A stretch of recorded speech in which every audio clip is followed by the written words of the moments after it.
Welcome to Autism Knows No Borders. Discover what's possible when people impacted by autism inspire change and build community. Together with the Global Autism Project, here's your host, Rachel Harmon.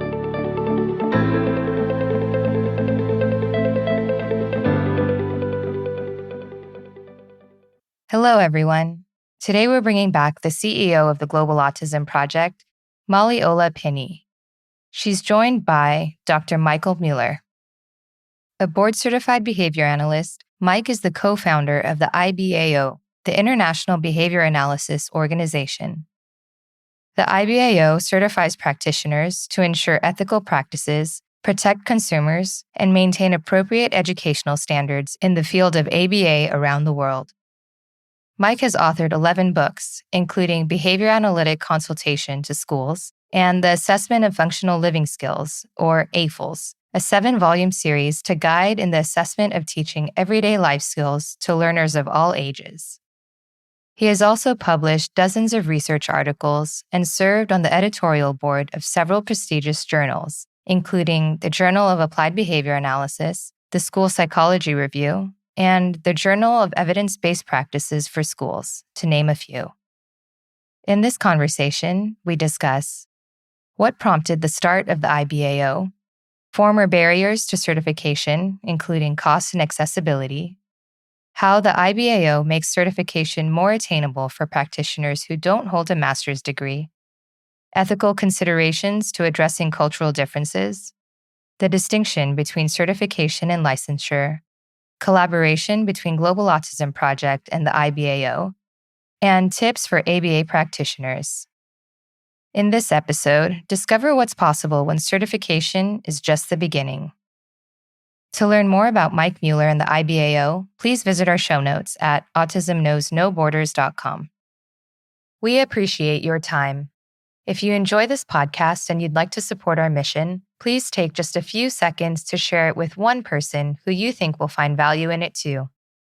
You can also follow us on Instagram at Autism Podcast, subscribe to our YouTube channel, Global Autism Project, and join our online community on Mighty Networks at community.globalautismproject.org. And now I present you, Ola Pinney and Mike Mueller. Hello, Molly and Mike. Welcome to Autism Knows No Borders. Thanks for being here today. Thank you so much for having us both here. I'm excited to hear from Mike today. Yeah, thank you. Appreciate the opportunity. Now let's start with some brief introductions. Molly, you want to go first? Sure. My name is Ola Pinney. I am the founder and CEO of the Global Autism Project. And yeah, I think that's who I am. Yes. Well, some of our listeners might remember you from previous episodes. They might. Yeah. And Mike. Hi, I'm Mike Mueller. I'm the one of the co-founders and the current executive director of the International Behavior Analysis Organization. Been in ABA for about 25 years in different capacities. We have a clinical consultation company. We've published some peer-reviewed articles and books and assessments. And now the focus is on creating appropriate and culturally relevant certification programs and growing ABA internationally. All right. And before we get into talking about the amazing work you're doing, I'd like to just learn a little bit more about you. What got you into the field and what do you like about working with autistic individuals? I got into the field, really kind of stumbled into it, probably a better way. I was at West Virginia University as an undergrad, not knowing or appreciating that it was a kind of a powerhouse school for behavior analysis in general. I went there because I wanted to play hockey there and I thought the campus was cool. But through, associating with graduate students and doing an honors thesis there, it became evident really that if I was really, loving the field and if you were going to do anything interesting in it, you had to go on to graduate school, which I didn't know when I went to undergraduate. So my experiences at West Virginia were really more of an experimental nature. I was working in a rat lab and pigeon lab. And so at the time, that's kind of what I thought I wanted to do until I had some ABA experiences, which were outside of the dark little lab room, and then got to work with children and saw that obviously a lot of the same, behavioral principles applied for appropriate social behavior. And you could work with, cute little kids and have the same kind of feeling of accomplishment. So I changed my thoughts from wanting to be an experimental analysis of behavior person to an applied behavior analysis person, and ended up going to graduate school for a master's and PhD in school psychology, and graduated in 2001 with a PhD, and then got my BCBA in 2002. So my graduate school started in 1997. This was kind of during the rise of autism prevalence and people becoming more familiar with it, at least in one sense, at least behavior analysis a little bit, maybe paying attention to it more, or it becoming kind of popular is not the right word that I want to use, but there's a more of an awareness. And anyway, my intersection joined that way. The University of Southern Mississippi opened its first autism assessment clinic and treatment clinic during the time that I was there. So I got to run that lab for a little while. It's a little bit weird kind of historically to look back, because in 1997, 97, and 98, that was pre-certification in behavior analysis, which is a little bit weird to think about now, Right. Especially if you look at the BACB's numbers, where I think it's 80%, 75% of the field has been only certified in the last 5 or 6 years.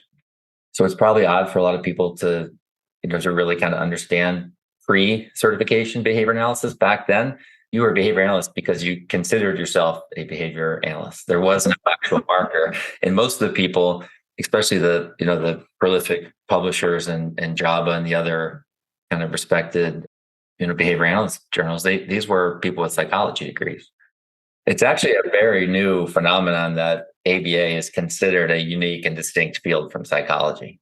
Absolutely. And back then, and actually the reason why I went into a school psychology program was because, and it's still the case today, that if you're in counseling psychology, school psychology, or clinical psychology, you can get a license. And if you're in experimental or industrial organizational psychology or experimental or all the other psychology fields, you cannot be licensed. Interesting. Yeah, it was a way that people could kind of do applied behavior analysis and get paid for it through insurance companies. Mm-hmm. Now, at least with the pretty recent advent of licensure laws, which are about half of the United States, that is the actual recognition of this industry as a distinct field from what would have been psychology. So there are still some states where ABA kind of falls under psychology. Mm-hmm. And it is, again, I think it's recent history that it's distinct, because in the early 2000s, even, people were kind of put in the position that to defend the fact that it was a unique field from psychology boards who said, if we're not protecting the community from you, then who is? And the answer was really nobody. So they were kind of grouped under that. But historically, I mean, the ABA was a small part of behavioral psychology, which is a very small part of psychology in general. It's a little bit odd to see that it's its own industry and its own field. I'm not opposed to it, but it's relatively new, and it is a little bit. If you look at most definitions for what psychology is, it's mind and behavior, and we're the behavior side of that. So it does feel a little different not to fit in there somewhere. But overall, I think it's a benefit. It is the highest form, licensure is the highest form of community protection and government regulation and recognition. So these are good things. It's just kind of historically speaking, kind of an odd turn. Mm-hmm. Yeah, very interesting. Okay, so fast forward to the creation of the IBAO. What kind of prompted this, and how did it all get started? I was doing training internationally, promoting my own kind of clinical interests, which are assessment and treatment of severe problem behaviors, specifically in school settings, on one hand, and then on the assessment and skill acquisition of functional skills, daily living skills. So I'm one of the co-authors of the AFLS, Assessment of Functional Living Skills, and that has kind of opened up a lot of training opportunities, both here and abroad. And I was in the Republic of Moldova in January of 2020. The Republic of Moldova is essentially a very small section, or what used to be a region of Romania. And the Soviet Union came in, essentially kind of walled it off, did away with the bridges, changed the language, really kind of imposed their will on that little section, and then left.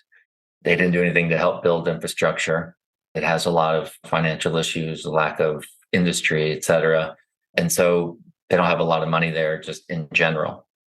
And I was invited over by this really wonderful person who has kind of taken it upon herself to raise awareness about autism, about developmental disabilities. Her daughter was actually the first person in Moldova diagnosed with autism, and this was in 2006. Just kind of to put that in historical perspective, that's a really long time for a country to have someone first diagnosed. Yeah. And it does kind of speak a little bit to the perceptions and attitudes there about autism and developmental disabilities. There's not a lot of awareness. There's not a lot of appropriate understanding and good information, reliable information. But this person had created an entire ABA service organization and got both national loans and international loans from the UN to bring in people to do training and to train her staff. And none of her staff were certified, which I thought was odd because I'm in a room of 70 people and their behavior analysts and behavior therapists, not a single one of them has any certification. It's like the late 90s. Yeah, exactly. So she was really honestly just kind of, scraping things together and doing a tremendous job. I mean, these were not uninformed people because they didn't have certifications. They just didn't have certifications. And, I talked to some of them through translators, and these were clever, analytical, smart behavior analysts, just not certified. A couple weeks, or I think it was actually a couple months before this, they had secured funding from a different UN grant program that was going to allow them to send some people to the United States for education and certification. And right before I got there is when the BACB made their decision to not certify people outside of North America anymore. They were crushed. Their timeline with getting the funds and getting people over there and organized and through the school and everything else was not going to fit. So they went from like extremely ecstatic and enthusiastic about this opportunity because that was going to allow those people to serve as supervisors, and it was going to create this whole kind of chain and momentum. They went from extremely pumped up about this to devastated. I mean, it was palpable in the room, total disappointment. Like this little light that they had was kind of snuffed out, and they didn't know what they were going to do because there, like other places, the BACB was the goal. Once you had that, you had kind of formal recognition by the field. That was the target. That was the dream, basically. And now it was like, now what are we going to do? Yeah. And I don't know, for some reason that really kind of hit me. I felt that, came back from that trip and started talking to other people that I know internationally that are doing translation, that were at the time doing translations of the AFLS, or that I had done training with in other countries, and started really kind of investigating if the same thing was happening everywhere. And it was. There was a real sense of disappointment and despair. And in some cases, people worked really hard to make changes, local changes, or for instance, creating a university program based on people, taking that program and they're, attending the program and then getting a BCBA. That was not possible anymore. So there were all these different ways that people felt really, really negatively impacted by this decision. And on top of that, I didn't appreciate it at the time, but there was also quite a bit of negative sentiment about the BACB for different reasons internationally. People had a really hard time obtaining the certifications. There's just a small percentage of those certified by the BACB that were outside North America anyway. If you look at the numbers, it's a very small percent. And part of the reason is they were very difficult to obtain. So with all these things kind of, going through our heads, we really wanted to be part of a solution going forward. to try to do things in a different way to address the reasons why these were very difficult. Certification, whether people have positive or negative feelings about the BACB, they did a fantastic job of really establishing the fact that you should be certified in this field to participate in it the right way. And nobody disagreed with that. It was just very difficult to obtain them for different reasons. Can you elaborate, Mike, on why it was difficult to obtain? What were some of those barriers that people were running into? Yeah, it's interesting. I thought it really sounded surprising at the time. It's not to me anymore, but when we first tried to do something about it and form the organization, the very first thing that we did, we formed an advisory board. At the time, it was 45 different people from 22 different countries, I think. And the very first meetings we had were really to try to figure that exact question out. Why are these so difficult to obtain? Everywhere had cost as an issue. So they're expensive, and not just the cost of registration or the cost of the exams, but the cost of the education that was required. Even if it's in a relevant field, you still have to have a master's degree.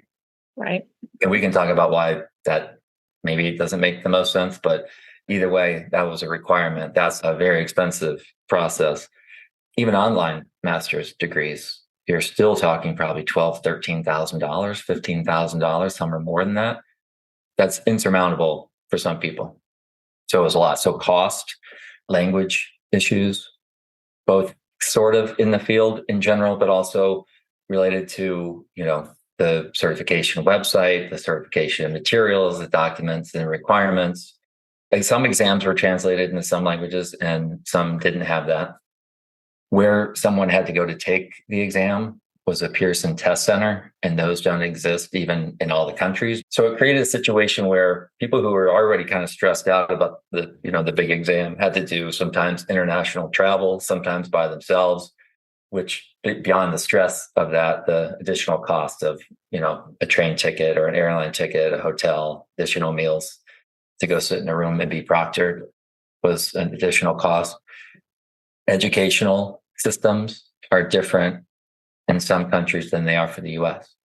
The BACB has made a decision, and I'm not saying it's the wrong decision. It worked for them. This is their decision that they made, but it did negatively impact people who are in places where the situation is different. So an example is in the US, when you get an undergrad degree, the first couple of years are all just non-major courses. It's arts and humanities and history and all these kind of things that make you a better educated, more well-rounded person. And then in your junior and senior year, you kind of focus on your major. Mine was psychology. So I didn't, outside of, basic psychology 101, I didn't have any psych classes until years 3 or 4.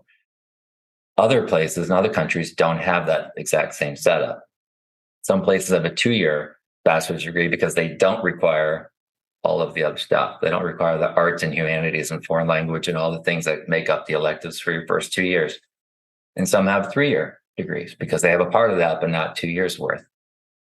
And those degrees wouldn't be accepted. Some have bachelor's and master's kind of rolled into one. And it's like a 4-year master's program instead of what would be a 5 or 6 years master's program. Those weren't accepted. And even though there was a decision that you have to have a master's degree and it didn't have to be in a related field, some degree fields from other countries were not accepted either. So when you talk about educational costs, master's degree requirement, educational system differences, costs, test centers, some places lack of available supervisors, the BACB has made decisions because they can make those decisions. Their field and their market kind of allows it. If you look back really early on, probably 1998 to 2004 or 5, your supervisor for your BACB didn't have to be didn't have to have a BCBA. They had to be a behavior analyst, and you could prove your behavior analyst from all sorts of different ways. You could teach college courses. You could have, JABA or JAB publications. It was more of a, old school. If you consider yourself a behavior analyst, then you can supervise other behavior analysts. But at some point, they had to do that because there were no BCBAs when it first started. There weren't enough. You couldn't say at that time you have to have a BCBA to supervise because there weren't any. At some point, though, they determined that there were enough. And that worked here really, really well. But if you go to places where a country has one or two BCBAs, those people can't supervise everybody that's coming up in the field. So there were just a lot of things kind of working against people in some places to obtain the certifications, even when they were available. Mm-hmm. So those are the big ones. And like I said, it surprised me at the time. It doesn't anymore, but some of the reasons were different, but those same barriers and obstacles were the barriers and obstacles almost everywhere that we talked to. Right. Molly, can you speak to... I'm like, this sounds very familiar. Yeah, I know. With Yeah. your over 20 years now experience working internationally and all the conversations you've had with our partners, what have you learned about some of these challenges for them and what their needs are? It's interesting because as an organization, we wanted to work as closely as possible with the BACB to have them see the limitations. This was all alongside, again, just to kind of contextualize this, right? This was all alongside what was happening in the US with insurance, with more restrictions, with, more credentials. The RBT credential came out. And so I really understood kind of that conflict between, okay, health insurance is now involved. Now they want more credentials, more restrictions. I want us to kind of tighten it up. We can't necessarily, as the BACB, just loosen it up all over the world to meet these criteria, right? Because as Mike spoke great about, there were a lot of things, right? Could they have potentially done things differently in other parts of the world? Yes. And it wasn't a priority and it wasn't aligned with kind of the direction the organization was going in. So for us at the Global Autism Project, we really said, okay, so we're going to try to work within the BACB guidelines as they stand. We were only able to, within those guidelines, get a university program into the Dominican Republic. And it took about 7 years between just all the red tape and the bureaucracy and between, the government of the Dominican Republic who had to sign off on the courses, who'd never heard of ABA, and then the BACB had to approve and it took so long that we said, okay, I'm not sure what we're going to be doing with credentialing kind of moving forward. That's a down the road issue for us. And we would speak back to, Mike, to your point, in the 90s, there were no credentials and we were doing this work. So we really just had to work outside of credentialing altogether. Now, in a lot of places that was okay. And in a lot of places that was not okay. Because what the heck is the difference between somebody who says they're doing ABA and somebody who says they're doing ABA and has been trained by BCBA? Nothing, especially to the parents, especially to the kids, right?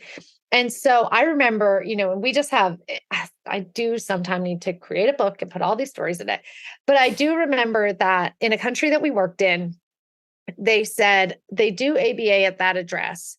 And so we learned a little bit more about what that address was and what that ABA was. And it was somebody who was literally in a jail cell giving pills to parents to cure autism and calling it ABA. So again, I've been at this for 20 years. We used to be kind of the only people even talking about ABA as parents understood that what they wanted was ABA, that what their kids had was autism, as that shifted. And it shifted really in some ways quite slowly. It's sort of like how we think people are an overnight success, right? It shifted kind of slowly. And then all of a sudden, it was like there was kind of this demand for ABA all over the world. And when you asked families what they meant by ABA, that's where there was sort of this breakdown. They just knew that it was a way to help their kids, but they didn't actually know what they were looking for. And so, it was the night before my 40th birthday or something that the BACB made that announcement. I remember, like the phone calls were coming in and the emails and the texts. And I was like, I think it was like New Year's Eve or something. And my birthday is January 2nd. Just write it down, everybody. And I was kind of like, you know what? I need to stick a pin in this. This is not going to steal my New Year's Eve. This is not going to steal my birthday. And I just made a post that was like, listen, we're going to all come up for air in a few days from our holiday breaks. And we can kind of think about it. And, I sort of gave myself that breathing room, that moment to think on it and have a birthday. And I remember thinking, it's so funny to think now, right? Like, wow, things are really going to change for this organization in 2020 if the BACP is not working internationally. And Rachel, you probably remember that staff meeting where we were like, oh my goodness, like this is a shift and what are we going to do? Yeah. But just having that breathing room and going, I sort of have this thing where I go like, okay, like one, what's mine to manage, not the BACB and where they are credentialing or not. And two, what is here for me to learn? And so I started to kind of look back and I thought, we're all kind of seeing this as like, this is this terrible thing. And how are we going to help these people? And I've had a number of experiences in my life, and now post-pandemic, even more, where you've just kind of cleared the decks and it's made room for something new and better. It's created space and openness for possibility.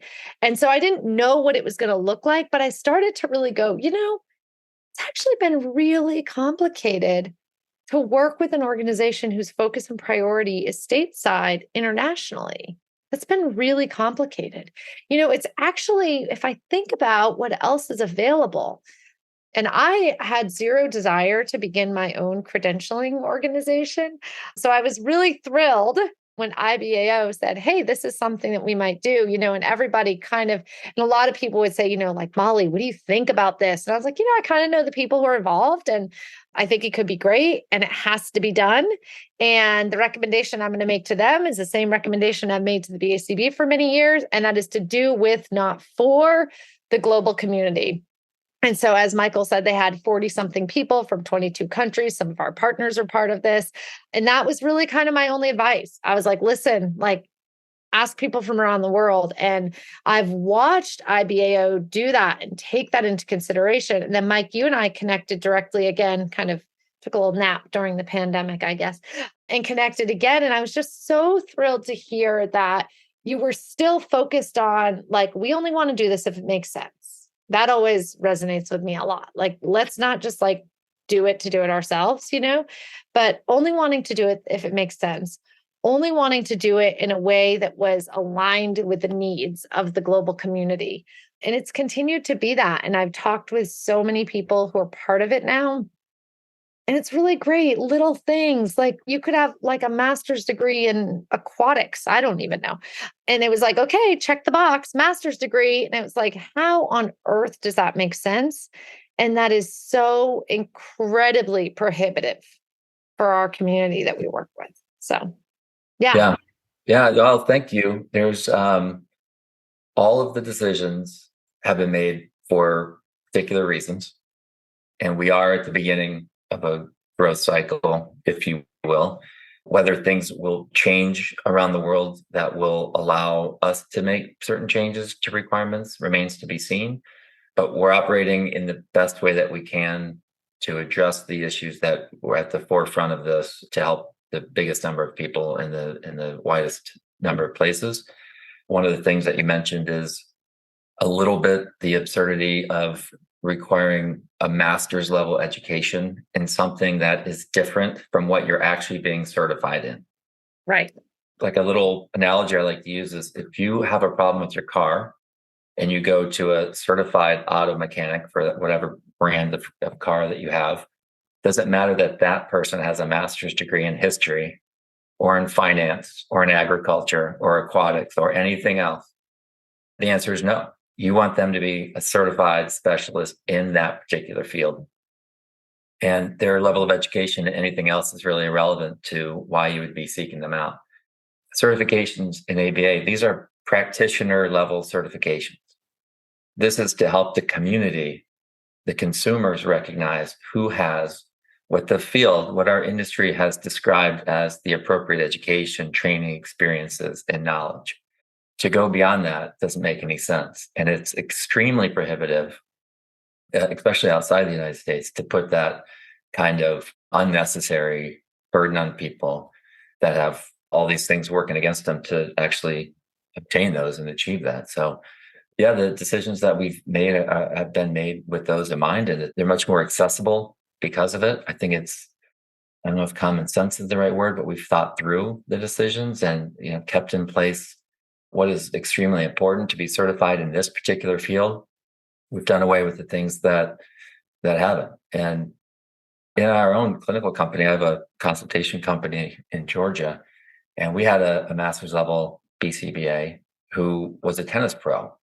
She played college tennis and got a master's degree in physical education, got injured, got into the field the same way a lot of people do, knew a relative with autism and learned about ABA and took the verified course sequence. So she was, a quote unquote master's level behavior analyst, BCBA, and her master's degree was in physical education. She was bright, smart, great with kids, good rapport building, no problem leading meetings or going into families' homes. She was an awesome behavior analyst, but the only education that she had was in the course sequence. The master's degree, although she had it and it made her, a candidate for the BCBA, had absolutely nothing to do with anything educationally or application wise for behavior analysis. And when you kind of start breaking it down like that, you do better appreciate or start to question, maybe is a better way to put it, why that requirement exists. But even in the times where your master's degree has to be from a kind of quote unquote related field, which is education and psychology, I don't know of any education or general psychology master's programs that you learn anything about ABA. You might learn what it is, but in psychology, it's typically not looked at very favorably.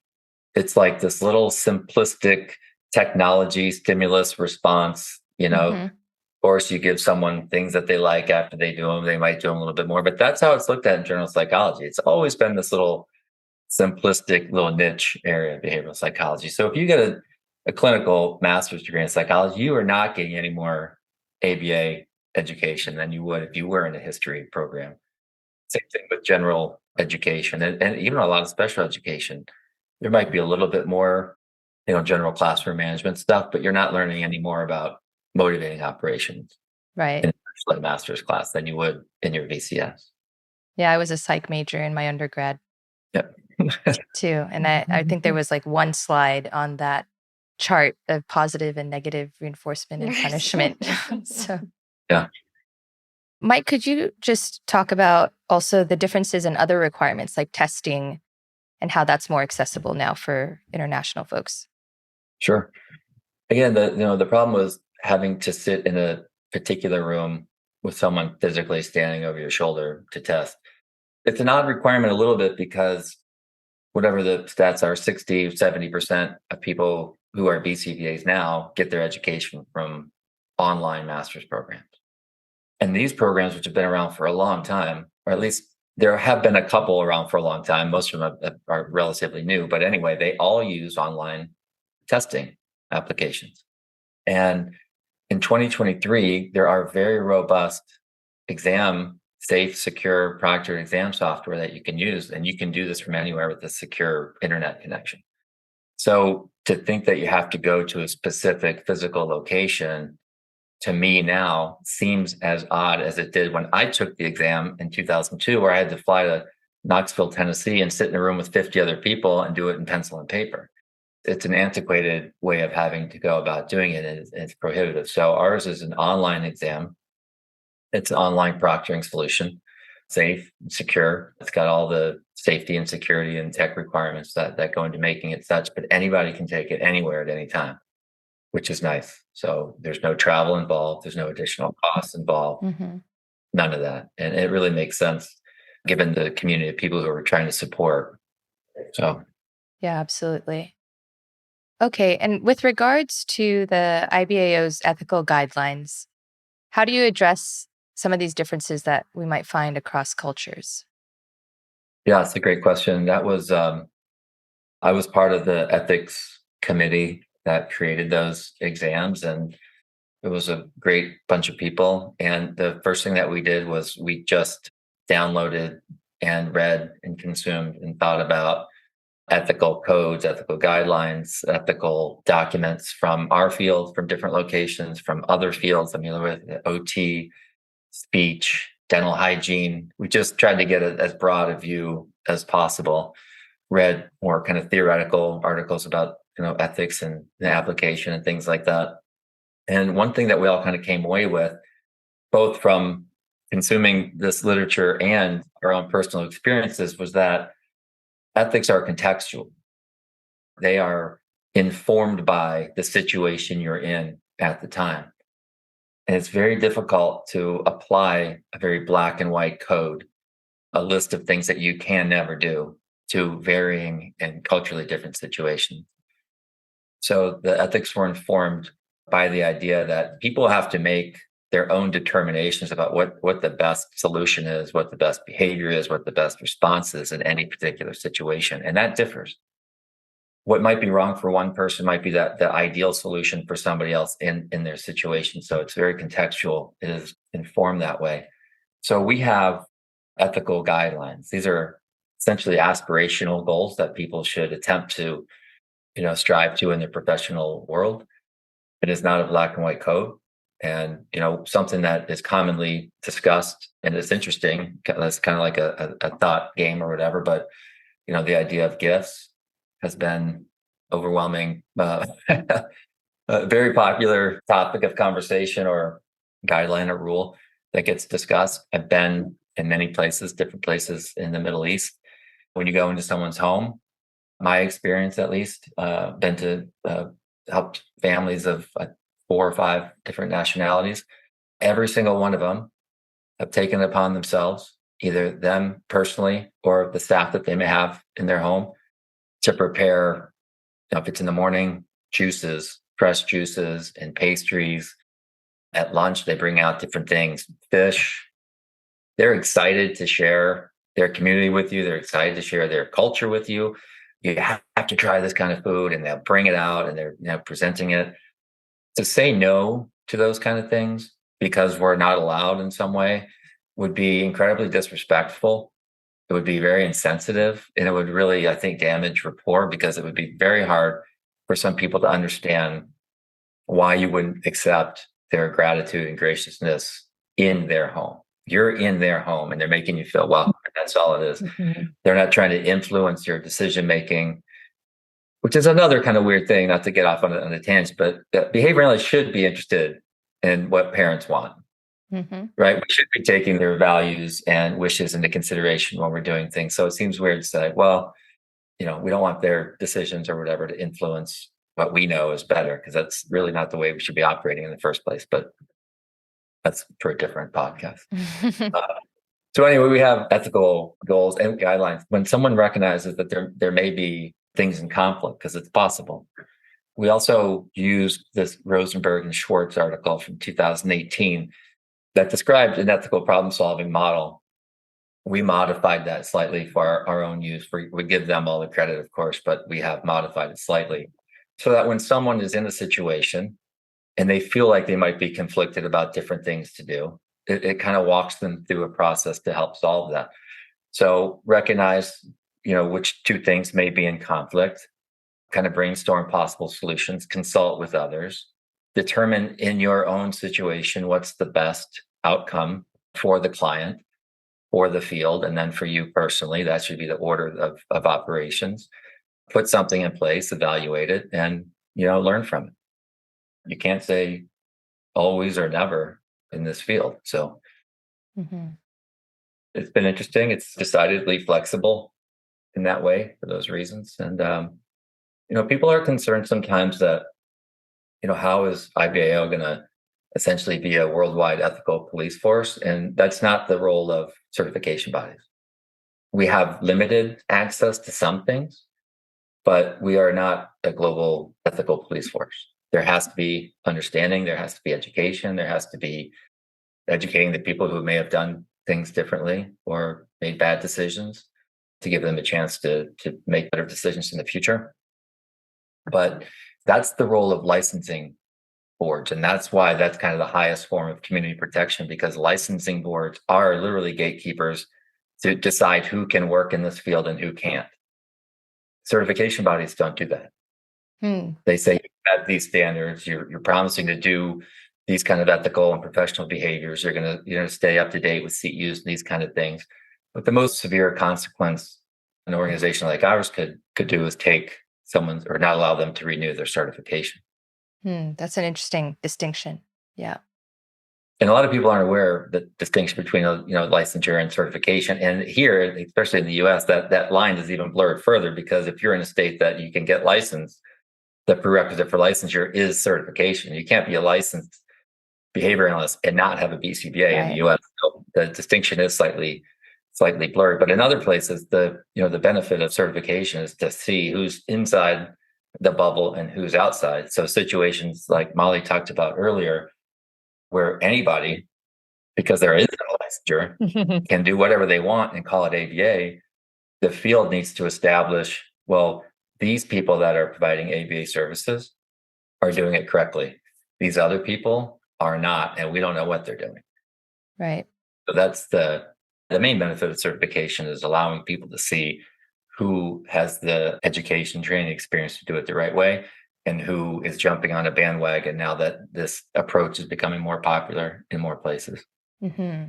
I think to that point, Mike, it's something we talk a lot about, Rachel, too. There's a lot of advances. There's a lot of changes. There's a lot of best practices in ABA all the time, right? And so if we can't figure out, as Mike said, kind of who's inside the bubble and who's outside the bubble, then how do we know? How do parents know who they can trust?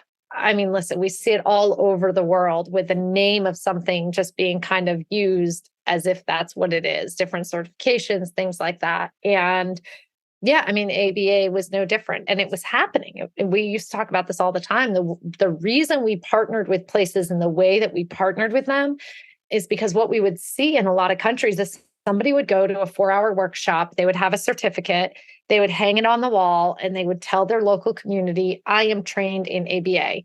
I am trained in AFLS. I am trained in whatever it is. And that was kind of, what's the difference, Yeah.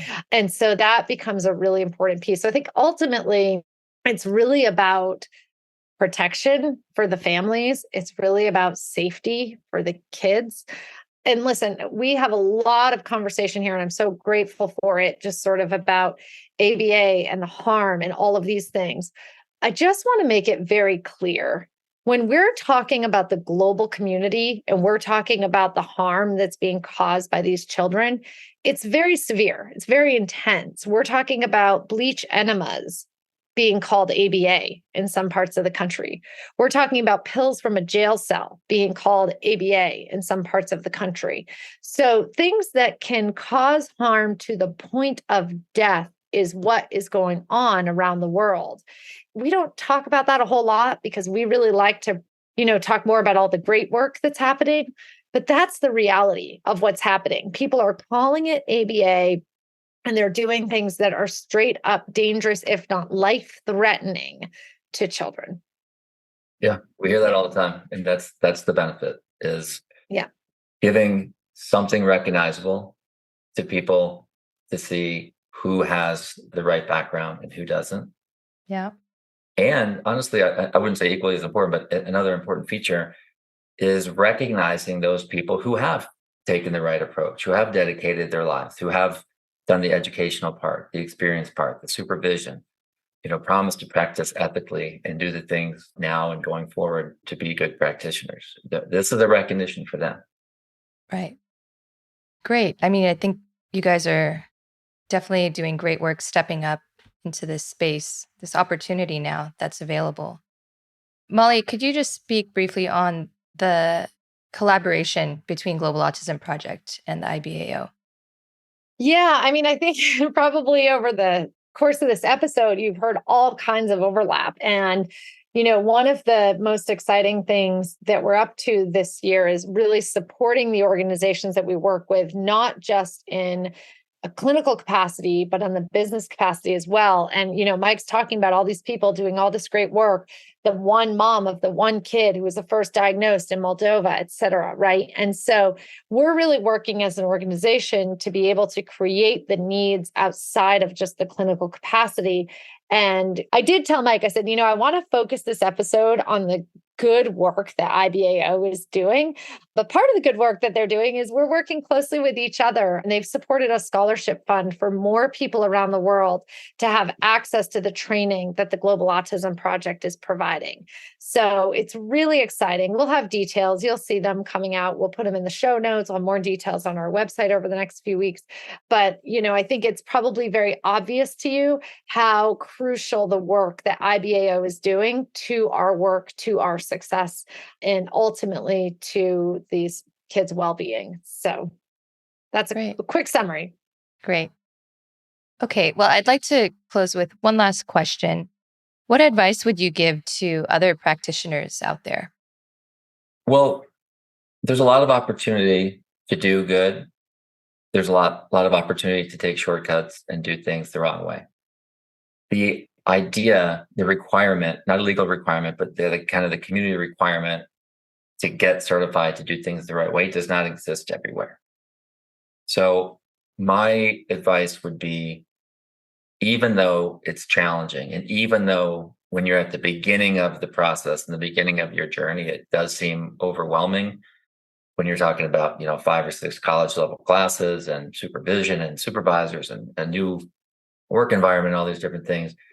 Just know it looked that way to everybody, right? And take the first step, meet the requirements, go down the right road, do it the right way, get certified, and then continue to learn. Even though it feels like it when you're starting, the certification is not the finish line. The certification is the field, our industry saying, now you're qualified to begin. So keep that milestone as an important one. And then know once you're past it, the learning never stops. Be a consumer of research, be a consumer of the publications of our field, get quality CEUs, go to events, network, build up the infrastructure and the ABA community around you, lift people up behind you so that they have an easier chance to come up as you did. So that would be my advice. Keep on going. Great. Molly, anything to add? Sure, always. I think the advice to practitioners is the same thing that I've said for a very long time. And that really is to do with, not for, whether that's the family, whether that's the people of the community, whether that's the client themselves, do with, not for. I think that is my biggest always advice. If I could just give one little bit of advice for the rest of my life, and I probably sound a bit like a broken record if you've heard other episodes, but it really is, I think when we think about IBAO and the success that IBAO has had, it all comes down to them doing with and not for. And the same is true of the organization, of the podcast, of everything that we've done. So, yeah. All right. Well, thank you both. Thank you, Mike, for sharing. I'm going to put the link to the IBAO on in our show notes, so that people who are interested in the certification can go do their research and see what the requirements are. Perfect. Great. All right. Thank you both. So good to see you guys. Thanks a lot for the opportunity. Thanks for tuning in to Autism Knows No Borders. Global Autism Project's Responsive Skills Training Curriculum, or RST, teaches the required skills for the IBAO's International Behavior Therapist credential. Co-created with the autistic community, this course provides an exploration of lived experiences to transform the way in which services are provided across the world. If you'd like to learn more about RST, please listen to episode 139 with co-creator Anne Byrne and our CEO Molly Pinney, and episode 146 with RST contributor Andrew Bennett. Sign up for RST today at globalautismproject.org/RST.